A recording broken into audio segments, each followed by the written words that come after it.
And when they took it to market and proceeded to follow it, right, they ended up with not with 400,000 for the following month. They ended up at 1.3 million. 30 days later. 30 days later. I don't have to sell it when it comes out of their mouth.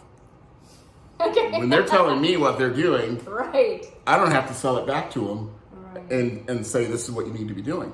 And that's another issue that companies have when they grow. They think that I can just tell you, tell me. People don't respond to that. Executives. So when executives tell the staff, this is what you need to do. Oh my gosh. They don't buy into it. And if they do happen to perform it, they're always going to perform it under the thought process of, well, it's the executive's fault if it doesn't work. Because I didn't come up with it, they did. The responsibility. Yes, and that's why it's very difficult for companies to get their entire corporation to own it. And they start relying on a few good people. But if you do this methodology I'm giving you now, by default, the person who's speaking takes ownership of what needs to happen. And we do this from the outside because I'm going to ask those questions that most people in the business would glaze over because they do it every day. Yep. So they're not thinking about all these details because they just perform the same function every And then day. as an executive, you're stuck with that person because they just have done it however many years, right? And you just never know, how will I be able to replace that person or scale or duplicate that person? Yes. Or get out of their head what the steps are in a finite enough detail to bring somebody else in and hand them the document and get the same level of performance.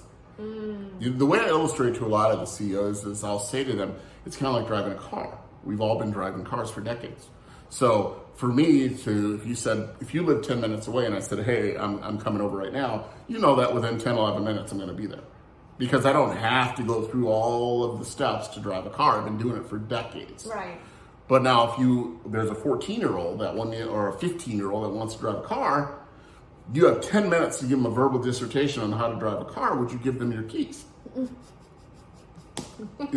Absolutely not. And that's you're not even paying that 14 or 15-year-old, right? Right. You're now you're giving a salesperson and paying them, saying, here you go. On top of it. Yes, on top of it. You wouldn't do that because even though you know how to drive a car, you know that there's all kinds of details you're going to miss because you're so used to it. Yeah. It's the same thing when we do dissertation like this, when we're talking to clients and we're talking to sales teams like with that particular company. Yep. They would start using phrases that were not familiar to the outside world. Oh, okay. And they started using terminologies in the ways that they would work, that the definition of that wasn't very clear. Fortunately, because we're on the outside, we could arrest it and ask them, well, what does that mean? Well, break that down. Well, what do you mean by that step? What's the outcome of that step? So by the time we were done, it was a full-on dissertation of exactly what action steps needed to be taken to get from here to what the executives wanted to see. And because it was the sales team that gave us a dissertation, they had already bought into it. So I didn't have to sell it.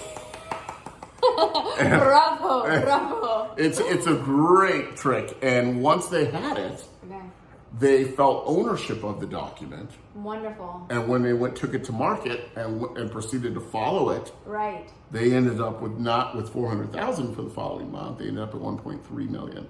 30 days later. 30 days later.